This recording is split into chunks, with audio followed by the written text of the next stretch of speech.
Marshal of the University, it is my honor to declare the proceedings of the 500th Convocation of the University of Chicago open and to introduce the university's president, Robert J. Zimmer. Please be seated.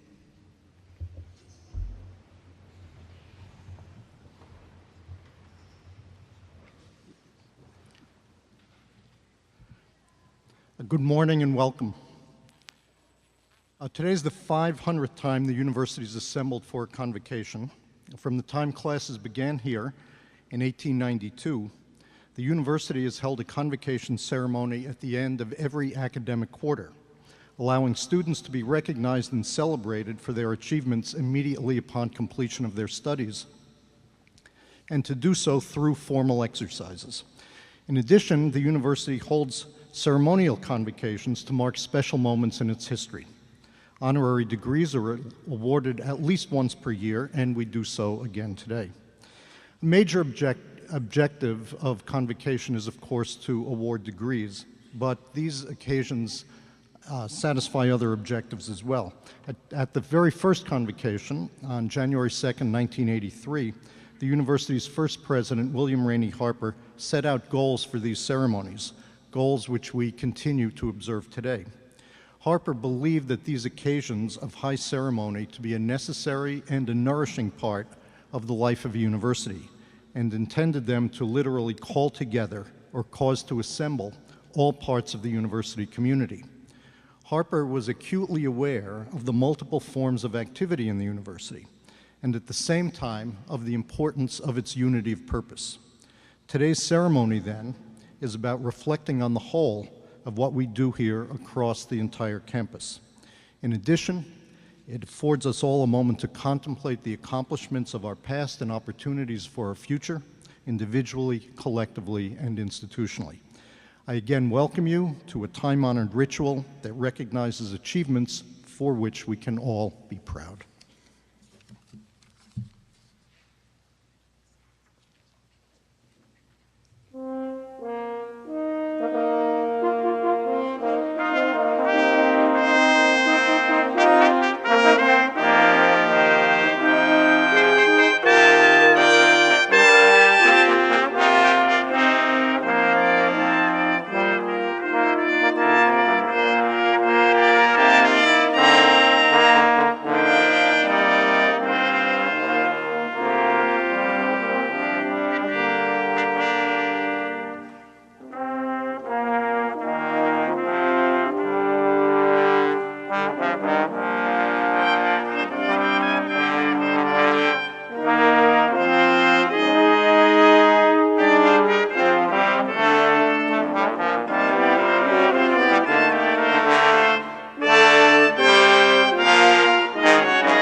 Good morning.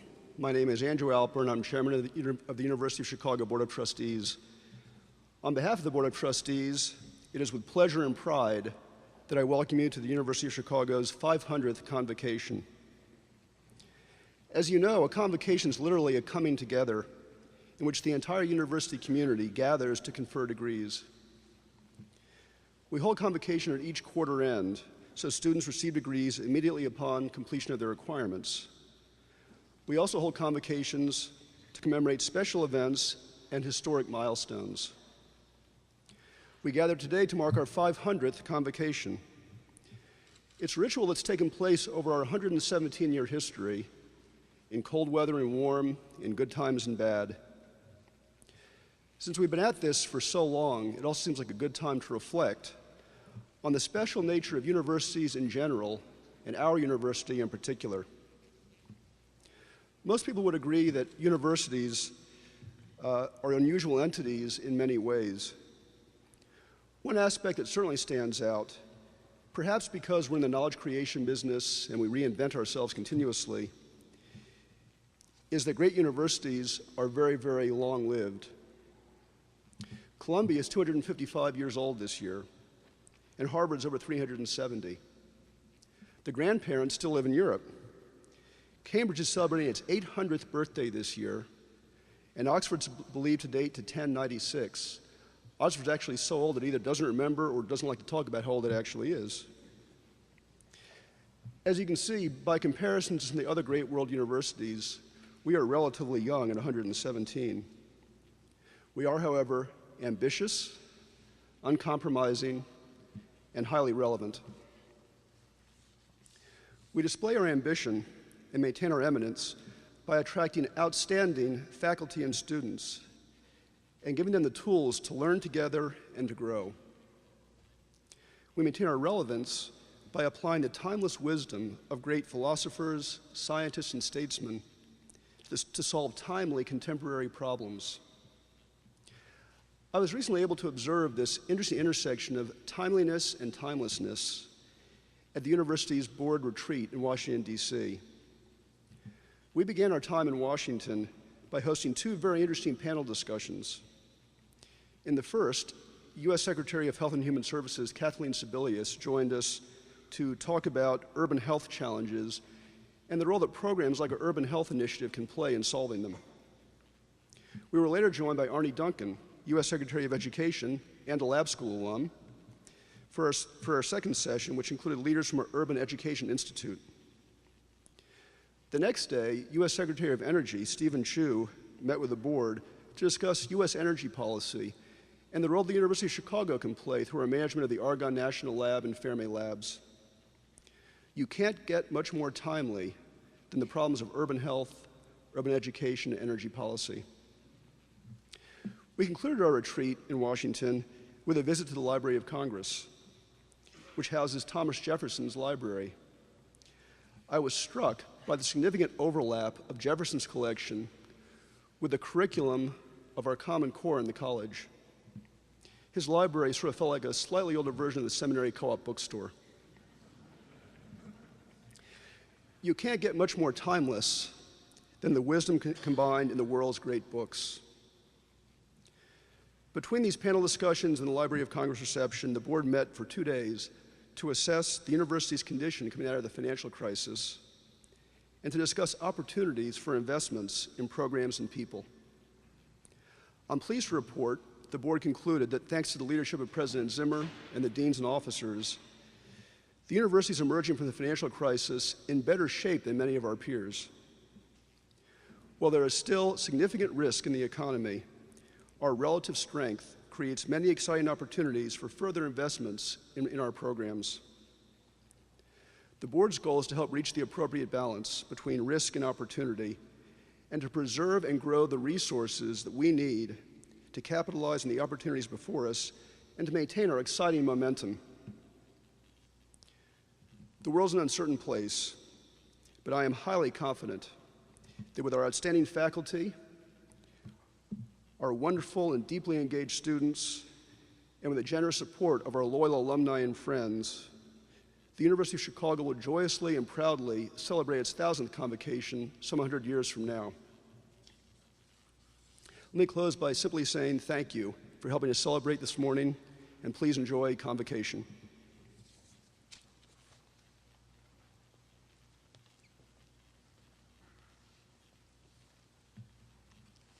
Good morning.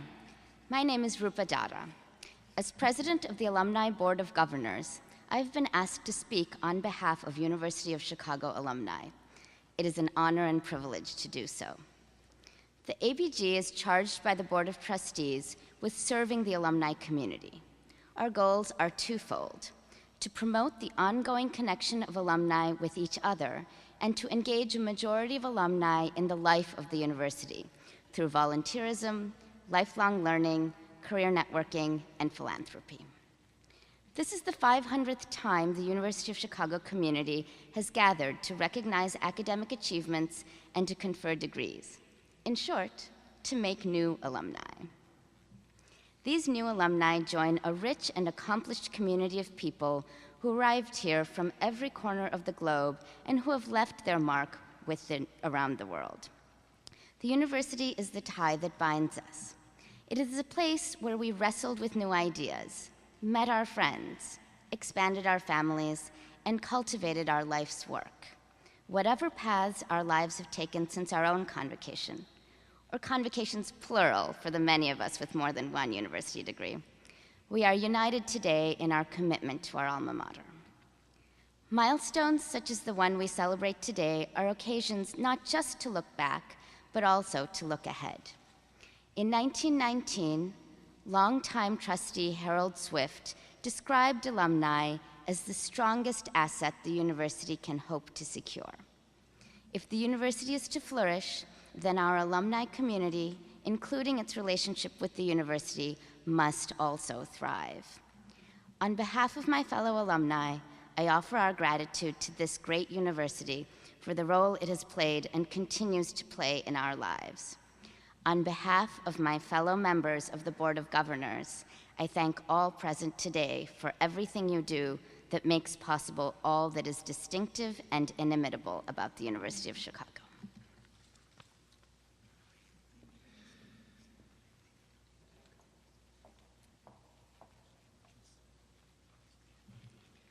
Studs Terkel, a double alumnus of the university, was an eminent author, historian, and radio personality. He passed away in 2008 at the age of 96, but is renowned widely for his personal conversations with the young and old. Terkel contributed to the study of American history through his countless collections of interviews. While preparing to publish his book, Hope Dies Last, Keeping the Faith in Troubled Times, Terkel spoke to many individuals and asked them how they survived difficult situations and maintained their hopes and dreams. Terkel emphasized oral history for many reasons. For one, he worried about a phenomenon he called the national Alzheimer's disease, which he viewed as rampant among people today. Terkel and his interviewees readily recollected memories in history such as the Great Depression and the New Deal. Terkel stressed oral history because he believed that most young Americans simply do not know much about the reality of these events. Terkel preserved the memories of those he interviewed through his numerous books in which he illustrated the relevance of the past to the present and the future. His writings made seemingly insignificant stories of individual people important and worthy of our attention. I met Mr. Terkel 7 years ago. As a graduate of the college and current Ph.D. student, I have not forgotten that meeting with him or his writings, but rather have read them in times when I desire moments of clarity. Most recently, amidst our country's economic hardships, I think frequently of the frank conversations the Chicago alumnus had with people who experienced great difficulty making basic ends meet. Today we mark the 500th convocation of the University of Chicago. This ceremony corresponds with the start of autumn quarter. It is always an exciting time to be on campus. Eager students fill the classrooms in Cobb Hall, and the Regenstein Library once again becomes one of the most popular spots on campus. In the Classics Cafe or the Medici Bakery, one can easily eavesdrop on peers engrossed in theoretical discussions concerning Foucault or Heidegger. Although such intellectual personalities and ideas are stimulating and engaging, they carry little weight in the world around us unless we choose to engage with them in a way that considers our collective past, present, and future in a socially meaningful manner. In other words, it is important to take precautionary steps to avoid contracting this national Alzheimer's disease, as Mr. Terkel put it. For Studs Terkel, American history was more than a set of precise dates and historical figures.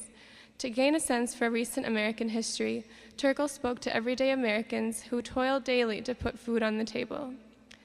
Some of us have created extensive memories at this university, while others of us have only just begun to form them. As we look ahead, we must position ourselves in the present.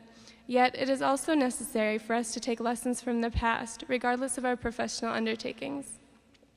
Amidst today's celebration, I hope we will all take a few moments to reflect on the great legacy of this university, while also considering how, in this multifaceted and interconnected world, we must engage with current social realities in order to bring our intellectual aspirations to realistic fruition.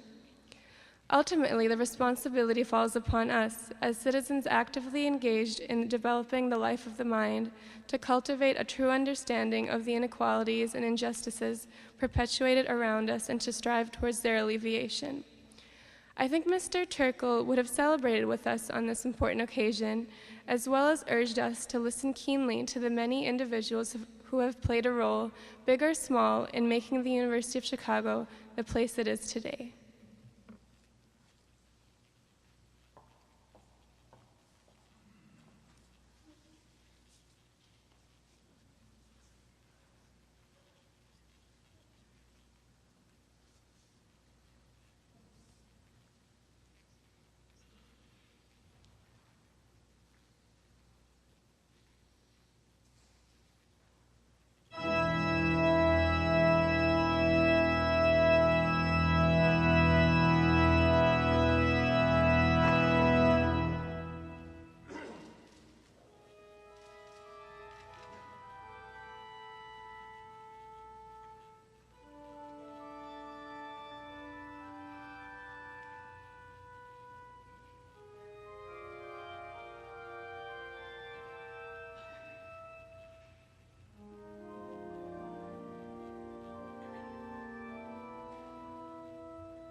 As Provost of the University, it is my privilege to introduce today's faculty speaker, Martin E. Marty. Professor Marty is the foremost scholar of 19th and 20th century American religion, an encompassing subject that he has pursued at the University of Chicago through research, teaching, and numerous public fora. In addition to his continuing active intellectual endeavors as the Fairfax M. Distinguished Service Professor Emeritus, he has left an indelible mark through the Divinity School's Martin Marty Center, founded to promote efforts in public religion. Born in West Point, Nebraska, Marty moved to Chicago to attend the Lutheran School of Theology and was ordained in 1952. In 1956, he received a Ph.D. from the University of Chicago and served Lutheran parishes in the west and northwest suburbs of Chicago before joining our faculty in 1963. Marty has authored more than 50 books and over 5,000 articles, as well as copious essays, papers, chapters, and forewords. He is the recipient of numerous honors, including the National Humanities Medal, the National Book Award, the Medal of the American Academy of Arts and Sciences, the University of Chicago Alumni Medal, the Distinguished Service Medal of the Association of Theological Schools, and the Order of Lincoln Medallion, Illinois' top honor. Marty is an elected member of the American Antiquarian Society and of the Society of American Historians, an elected fellow of the American Philosophical Society, and the Mohandas M.K. Gandhi Fellow of the American Academy of Political and Social Sciences. As one measure of the widespread impact of his work, Professor Marty has received to date 75 honorary doctorates.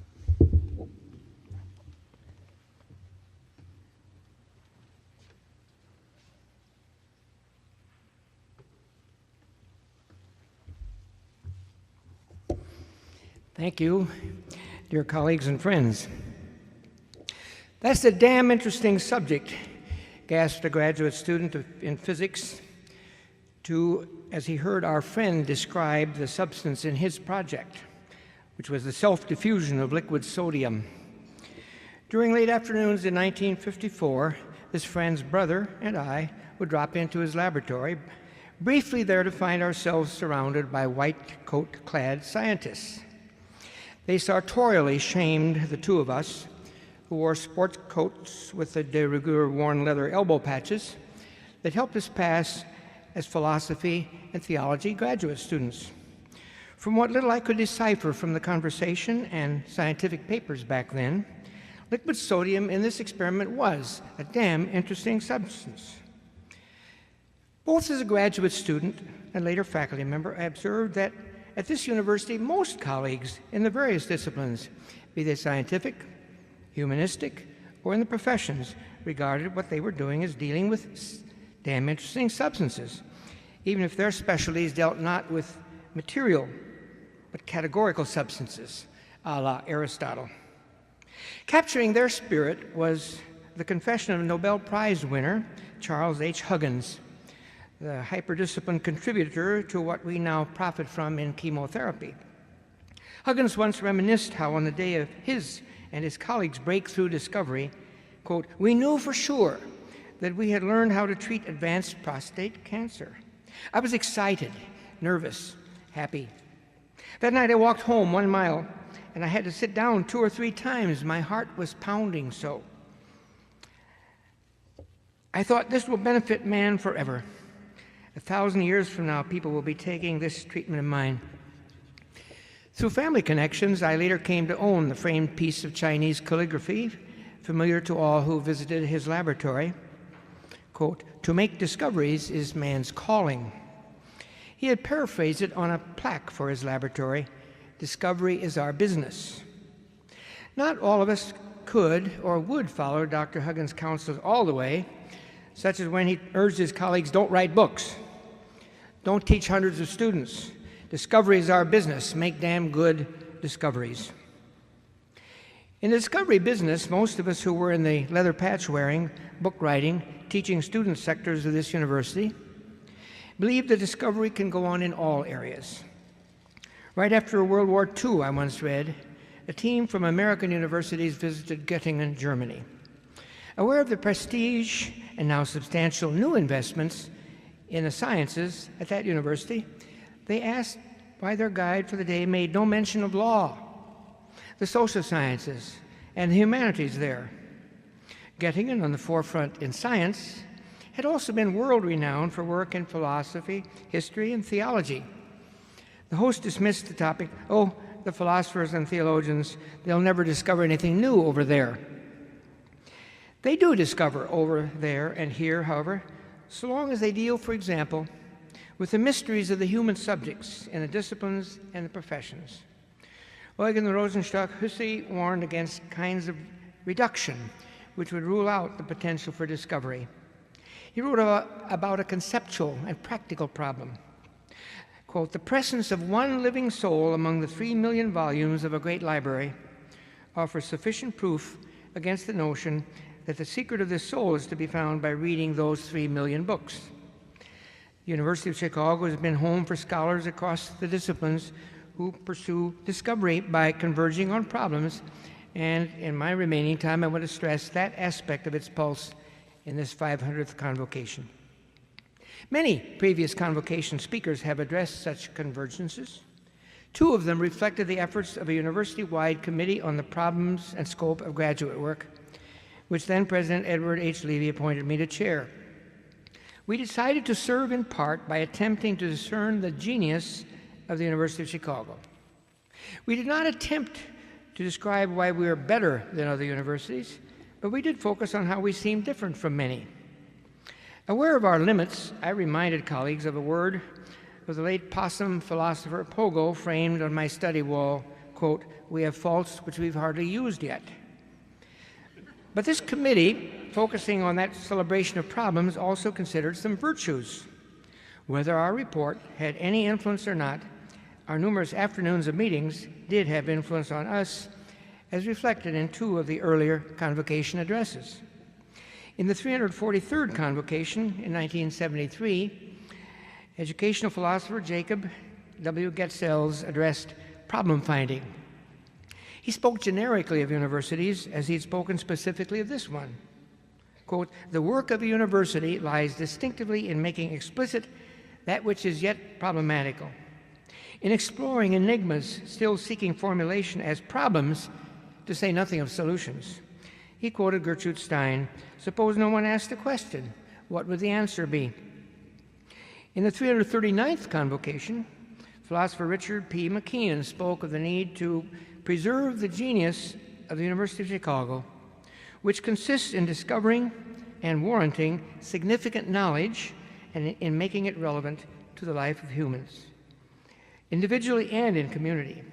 The genius of a state teachers college, one colleague on the committee mentioned, had been to produce the best possible teachers for the state, while a school of welding distinctively set out to graduate the best prepared welders. Here was McKeon. "The genius of the University of Chicago, when it was founded 80 years ago, consisted in a unique set of answers to basic questions derived from the conviction that the discovery of knowledge is inseparably related to the transmission of knowledge. That research gives substance to and is stimulated by teaching, that the parts of the university are independent, autonomous disciplines, but integral parts of an interdisciplinary whole. The problem of where we are is whether we have continued that genius and how we shall extend it to the new circumstances and situations we shall face." Then, in a passage quoted in the new anniversary booklet, McKeon summarized, "From the first, the University of Chicago has maintained a problem-oriented attitude in research, and it has tended to subordinate erudition and information to inquiry. It's tried to put its stress on problem finding and problem formulation as a preliminary to problem solution. Such an approach can sound problematically obsessive and grim, though that it has not been so for many is clear from the witness of colleagues like the exhilarated and exhausted Huggins on his breakthrough night of discovery.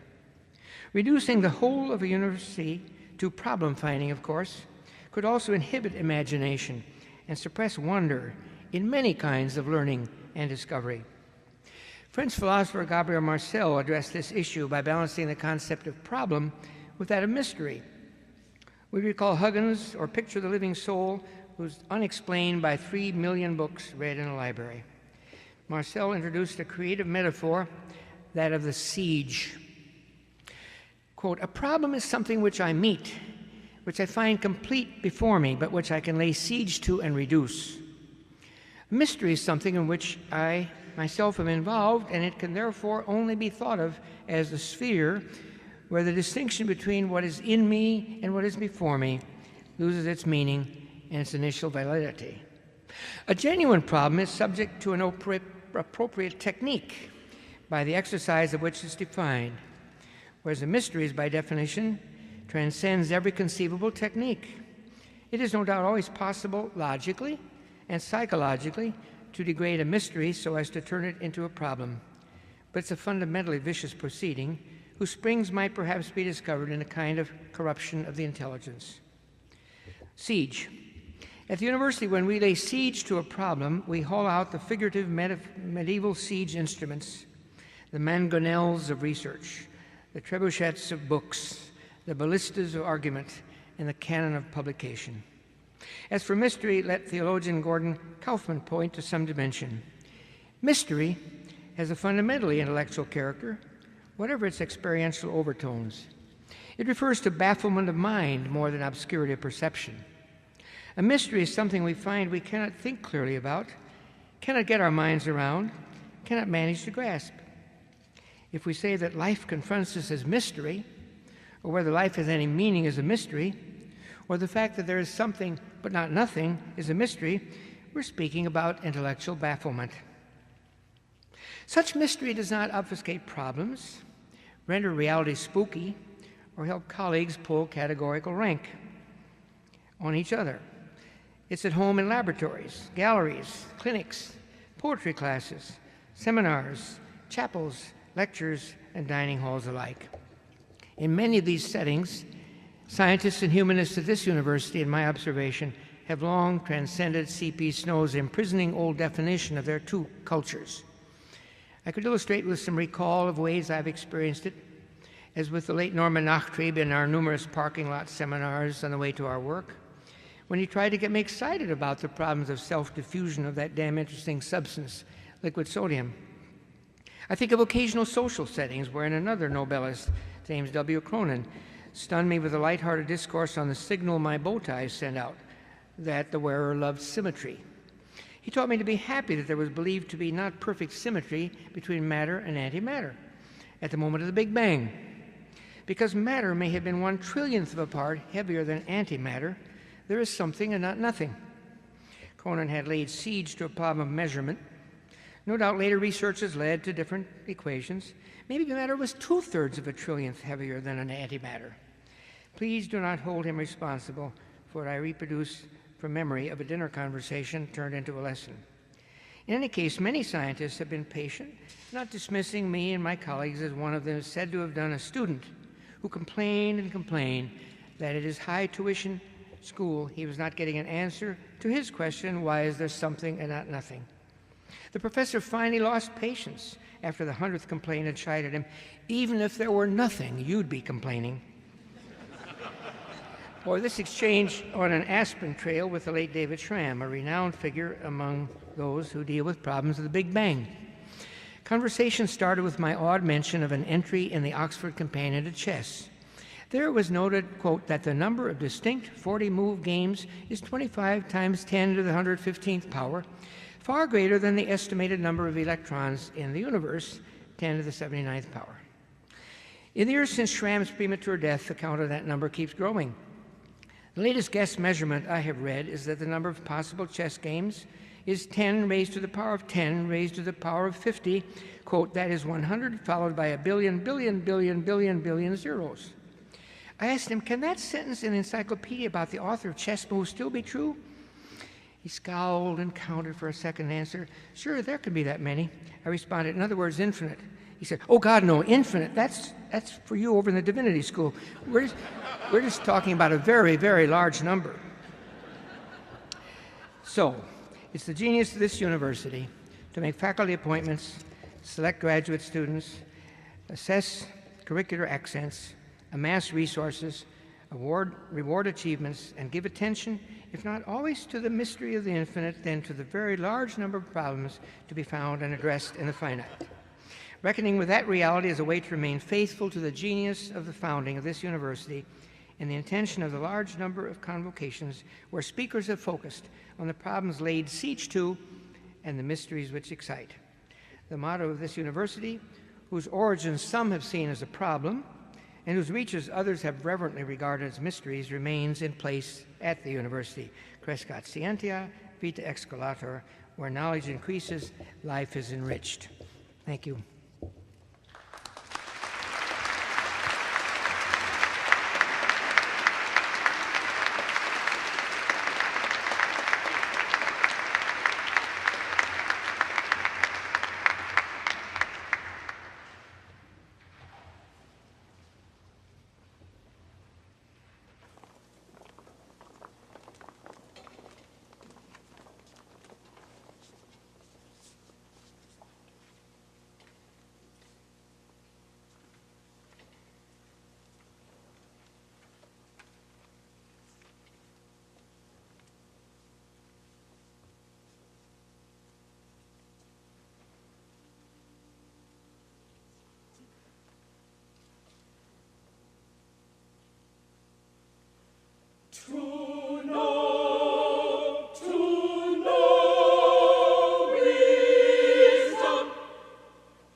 At this time, in the favoring presence of the congregation here assembled, the sponsors of the honorary degree candidates will present the candidates for honorary degrees to the president of the university.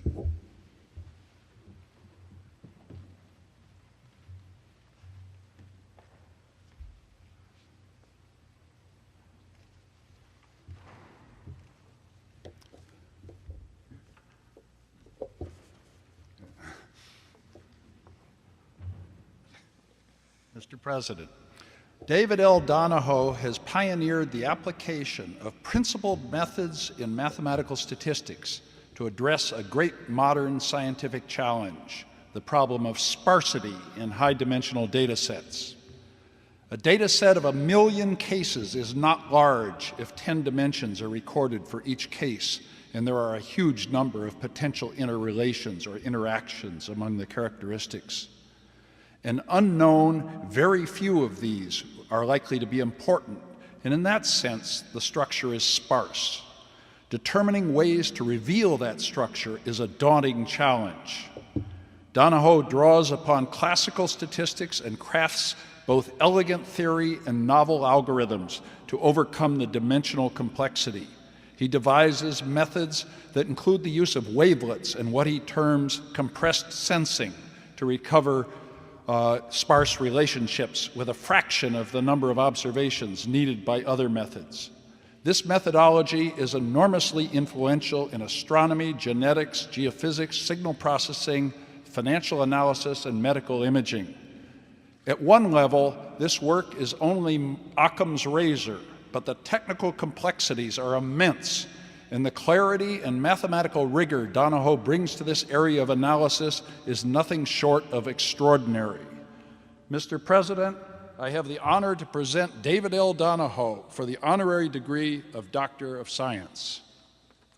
David L. Donahoe is a mathematical statistician and also one of the more influential applied mathematicians of his generation. Building upon the discipline of statistics, Donahoe has developed new approaches to constructing low-dimensional representations for modern high-dimensional data problems. His work provides new insight into some of the most pressing scientific questions of the present day. By virtue of the authority delegated to me by the Board of Trustees, I hereby confer upon you the degree of Doctor of Science. I now present you with the diploma and hood of the university and welcome you to the ancient and honorable company of scholars of the University of Chicago.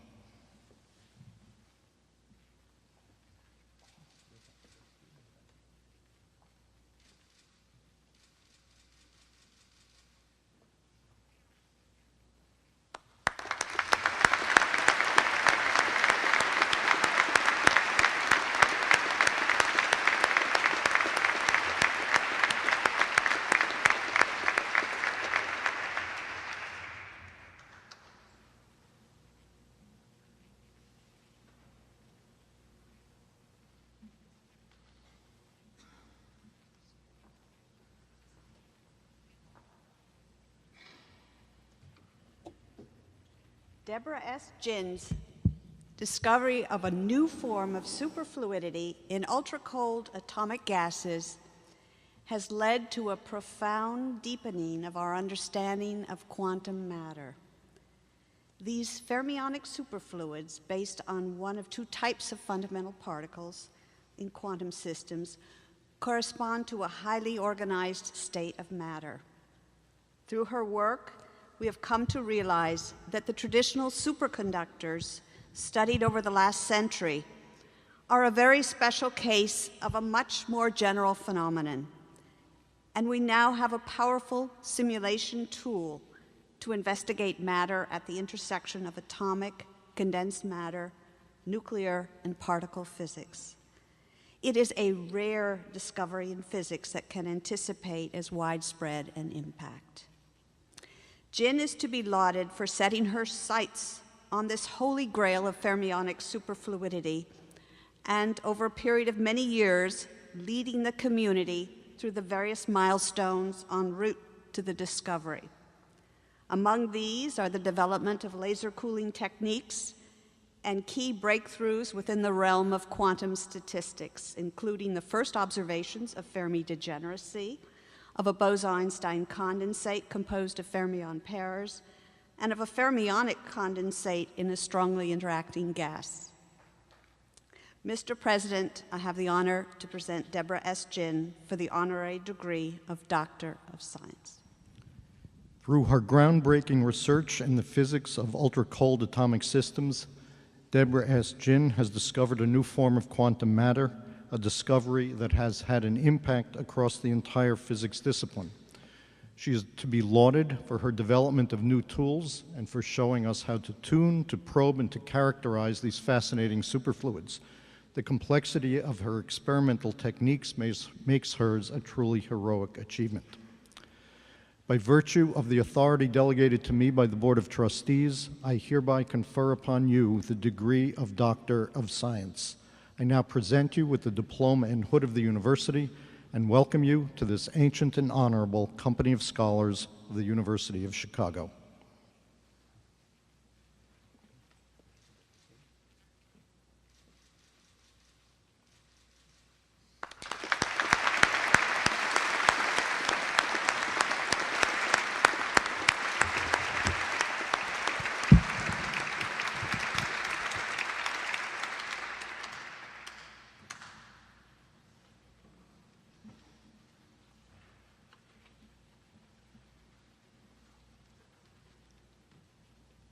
Ali Mehmet Jalal Şengör is an internationally renowned scientist and scholar whose work in geology and the history of geology, particularly in the history of tectonics, is widely recognized as definitive. His extensive writings, including those that emphasize historical developments, as well as those that mainly address contemporary issues, make relevant and current our understanding and interpretations of the past for use as important stepping stones to advance science today. Şengör has brought the synthesis of existing knowledge of earth sciences into the 21st century through his unparalleled knowledge of global geology, skills in a multitude of languages, a near photographic memory, and a voracious appetite spanning both the history of geology and cutting-edge research. His syntheses of the Paleotethyan and Neotethyan realms, extending from the Pyrenees to New Guinea and spanning the Paleozoic to the present, define state-of-the-art scholarship, while his generosity to other researchers mark him as a scholar and an individual of the highest merit. Finally, he has been an outspoken voice within Turkey for the central and vital role of science. Mr. President, I have the honor to present Ali Mehmet Jalal Şengör for the honorary degree Doctor of Science. A.M. Jalal Şengör has created unequaled syntheses of global geology that have expanded awareness and relevance of local geology in pursuit of global knowledge.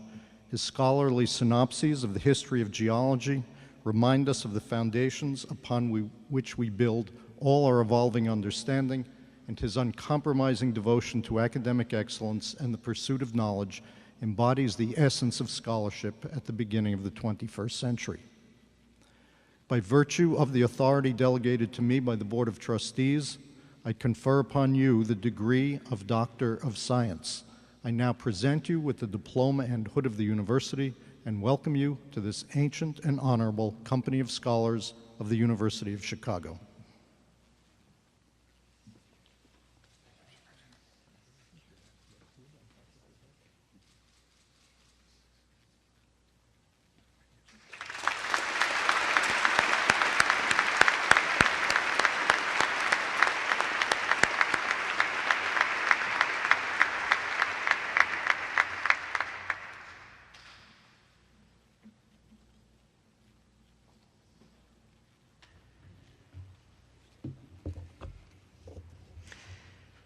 David Shulman is the leading interpreter of South Asian literature, religion, and history in this generation.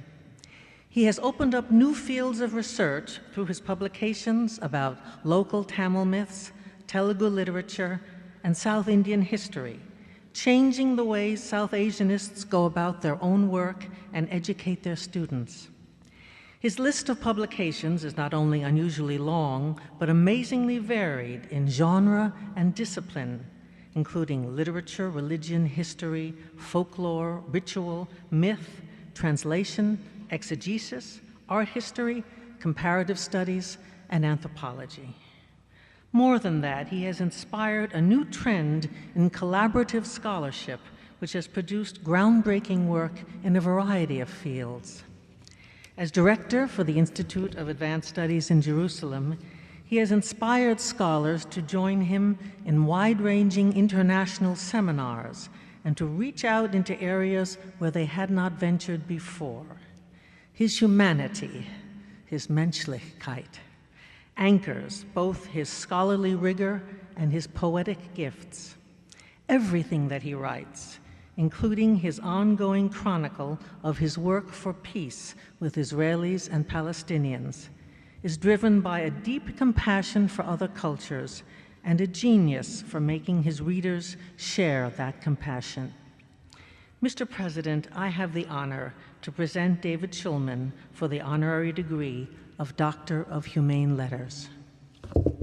David Schulman has inspired a generation of scholars to find new meanings in the poetry, folklore, religion, and history of South Asia in general and South India in particular, and has generated a new kind of collaborative, interdisciplinary scholarship which resonates beyond the bounds of South Asian studies. By virtue of the authority delegated to me by the Board of Trustees, I hereby confer upon you the degree of Doctor of Humane Letters. I now present you with the diploma and hood of the university and welcome you to this ancient and honorable company of scholars of the University of Chicago.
I think, as you've already heard, this is the 500th time that the University of Chicago has gathered in a formal convocation. And William Rainey Harper described this purpose very specifically as, and I quote him, to bind together into a unity the many complex and diverging forms of activity which constitute our university life and work. And as such, convocations afford a moment for reflection on lessons of the past and aspirations for the future, and on the university's position in the world. At its inception, the University of Chicago was a bold and imaginative experiment. It was rooted in the tradition of the European university, but at the same time was a great innovation in the younger and expanding United States. The first university in Europe was established in Bologna around the end of the 11th century. This was followed soon after by those in Paris, Oxford, and Cambridge. The origin of these universities was complex, each in their own way derived from specialized training schools. While powerful in influence over the centuries, some of the colleges attached to these universities had a very modest start. Even King's College in Cambridge, certainly one of the more opulent colleges, describes its own beginning as one with a provost and 70 poor scholars. In contrast, William Rainey Harper and the other founders of the University of Chicago wanted this research university to appear whole, all at once, and remarkably, they largely succeeded. Robert Maynard Hutchins, the university's 5th president, said later of the founders that they were young and in a hurry. Harper's goal was not only to create a great research university, modeled on those of Europe and in particular Germany, but also to revolutionize the idea of higher education in the United States. The establishment of the University of Chicago was in fact a transformative moment for higher education in this country.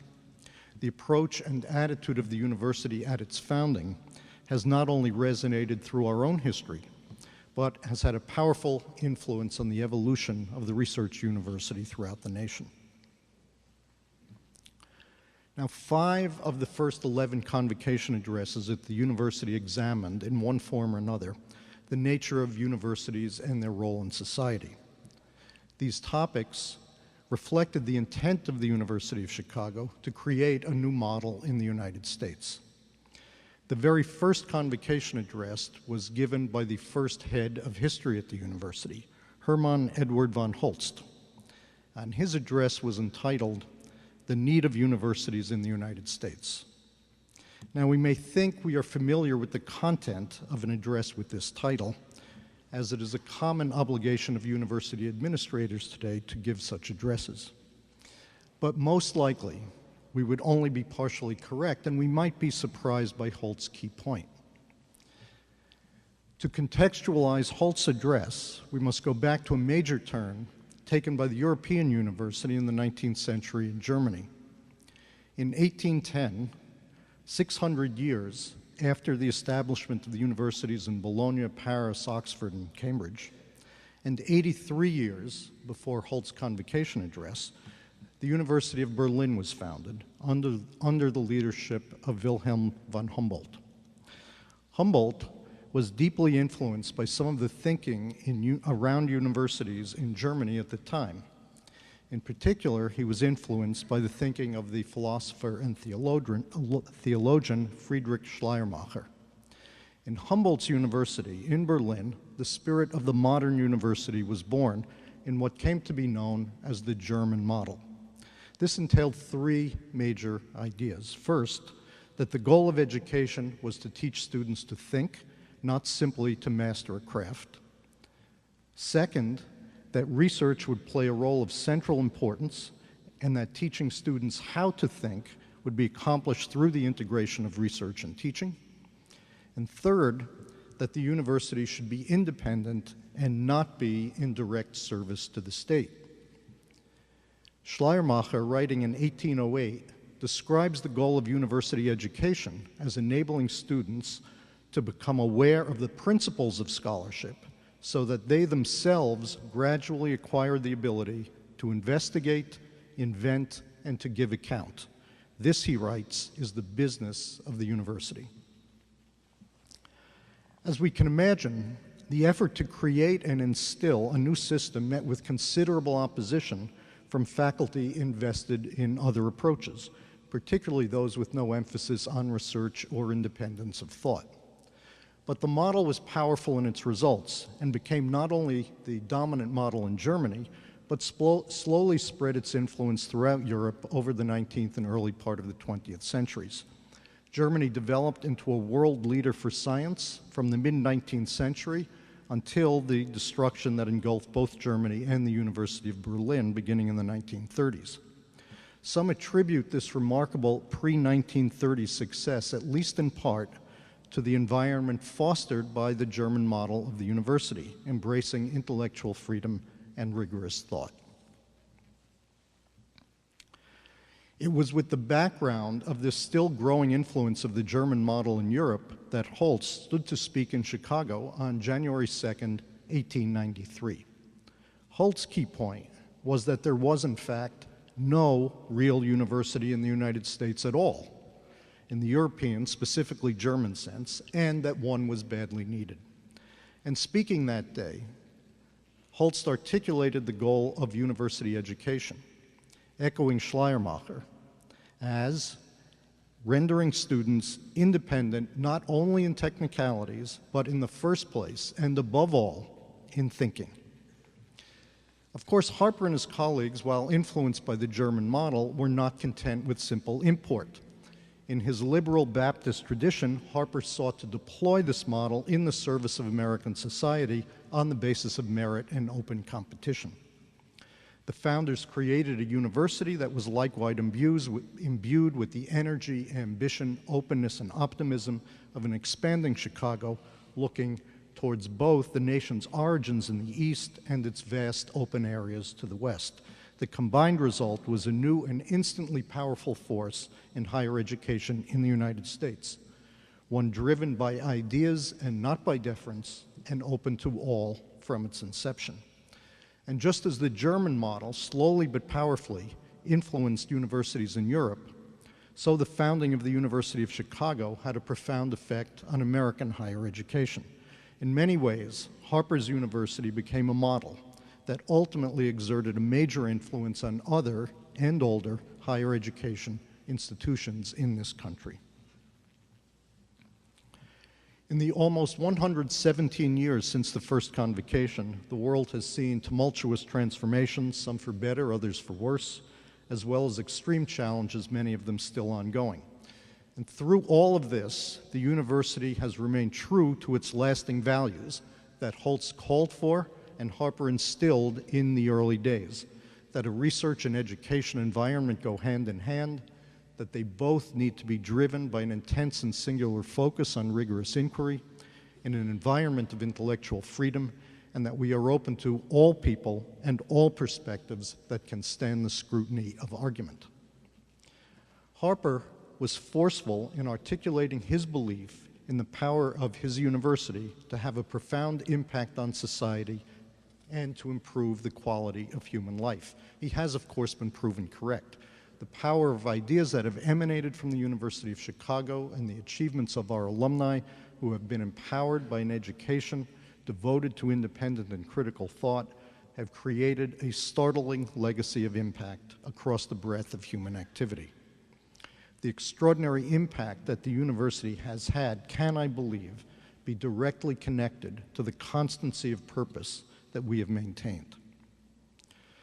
Our convocations embody two very distinctive aspects which reflect the seriousness of purpose and the focus of this university. We offer honorary degrees only for scholarship, not for other forms of accomplishment or celebrity, as we do so again here today. It is a powerful statement of values, and we stand virtually alone with this commitment. Second, an examination of the convocation addresses since 1893 shows a persistent focus on issues of substance, rather than benign and perhaps occasionally welcomed advice for graduating students. Since 1970, all convocation addresses have been given by faculty of the university, and the eloquent words of Marty have carried forth this tradition today.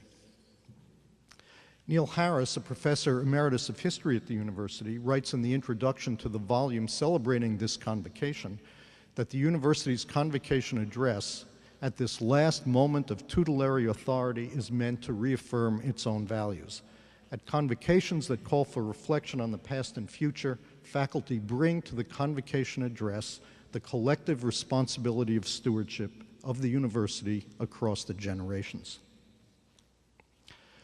Unlike the years immediately following the university's founding and Holst's exhortation, we are no longer alone as a major research university in this country. Others have evolved toward our model, each in their own way. But both in reality and in perception by colleagues across the world, we carry the flag of the highest scholarly and educational ideals of the research university. These values must remain our guiding principles in all that we do. Now, there's another interesting lesson of the European university experiment which relates to the dangers of success. Universities are not immune from a common reaction to success, namely the fog of complacency, comfort, and even ossification.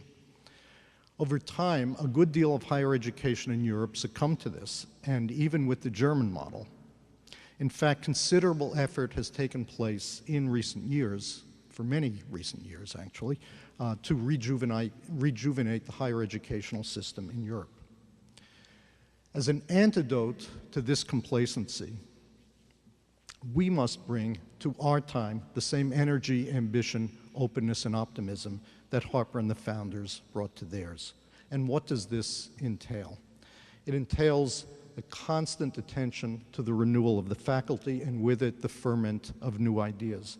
It is for this reason that I recently announced that we will be expanding the faculty of the university even in this time of economic uncertainty. It entails bringing the full diversity of perspectives to bear on the problems of our times. It is for this reason that we remain fully committed to the financial support of our students at all levels and to the expansion of this support that we have undertaken in recent years. It entails continuing to support the evolution and vitality of our scholarly and education programs, and hence build the foundation for the impact that they will have in the future. And it is for this reason that we continue to invest, even in these times, in new libraries, laboratories, facilities, and opportunities for our faculty and students abroad.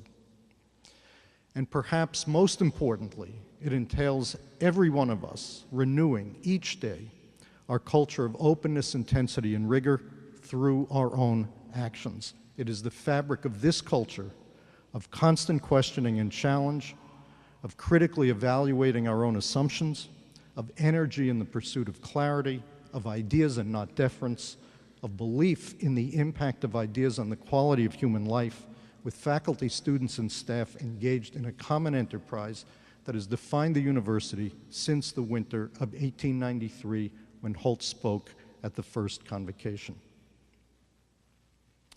We are all stewards of the remarkable legacy that we inherit, and we gather here as one community of common purpose, just as Harper envisioned that we would, to celebrate our university's achievements, reaffirm our connection to our past, and to renew our highest aspirations for the future.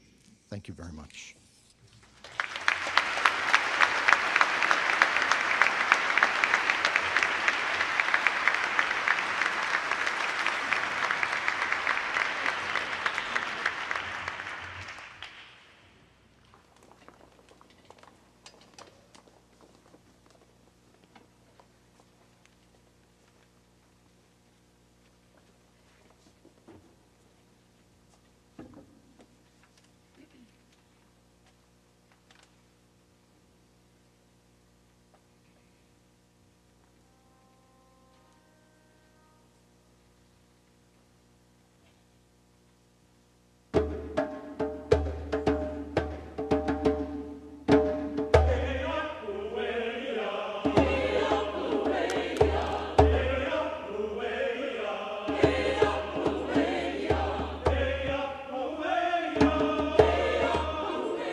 We thank you for attending today's ceremony, and we invite you to attend lectures in celebration of this occasion given by our distinguished alumni guests and our honorary degree candidates, or recipients, excuse me.